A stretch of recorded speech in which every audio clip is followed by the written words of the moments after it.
6 ജില്ലകളിൽ നാളെ അവധി പ്രഖ്യാപിച്ചു. വിശദമായി നോക്കാം. ആദ്യം തന്നെ ഈയൊരു വീഡിയോ കൂടുതൽ പേരിലേക്ക് എത്താൻ വീഡിയോ ലൈക്ക് ചെയ്ത് കാണുക. ഇതുവരെയും നിങ്ങൾ ഈ ചാനൽ സബ്സ്ക്രൈബ് ചെയ്തിട്ടില്ലെങ്കിൽ സബ്സ്ക്രൈബ് ചെയ്ത് തൊട്ടടുത്തുള്ള ബെല്ലൈക്കൻ എനേബിൾ ചെയ്യുക. കേരളത്തിൽ ശക്തമായ കാറ്റും മഴയും തുടരുന്നു. കാറ്റിലും മഴയിലും വ്യാപക നാശനഷ്ടമാണ് പലയിടത്തും റിപ്പോർട്ട് ചെയ്തിട്ടുള്ളത്. പലയിടത്തും മണ്ണിടിഞ്ഞും മരം ഒടിഞ്ഞു വീണും മറ്റും വീടുകൾ തകർന്നിട്ടുണ്ട്. വാഹനങ്ങൾക്കും കേടുപാട് സംഭവിച്ചു. അതേസമയം ശക്തമായ മഴ തുടരുന്ന സാഹചര്യത്തിലും അതിതീവ്ര മഴയ്ക്കുള്ള സാധ്യതയുള്ളതിനാലും ജൂൺ 27 വ്യാഴം, അതായത് നാളെ 6 ജില്ലകളിലെ വിദ്യാഭ്യാസ സ്ഥാപനങ്ങൾക്ക് അവധി പ്രഖ്യാപിച്ചു.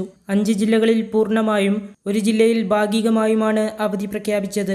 വയനാട്, പത്തനംതിട്ട, ഇടുക്കി, കോട്ടയം, എറണാകുളം എന്നീ ജില്ലകളിൽ മുഴുവനായും, ആലപ്പുഴ ജില്ലയിലെ ചേർത്തല, കുട്ടനാട് താലൂക്കുകളിലെ വിദ്യാഭ്യാസ സ്ഥാപനങ്ങൾക്കുമാണ് അവധി പ്രഖ്യാപിച്ചത്. അംഗനവാടി മുതൽ പ്രൊഫഷണൽ കോളേജുകൾ ഉൾപ്പെടെയുള്ള വിദ്യാഭ്യാസ സ്ഥാപനങ്ങൾക്കും അവധി ബാധകമാണ്.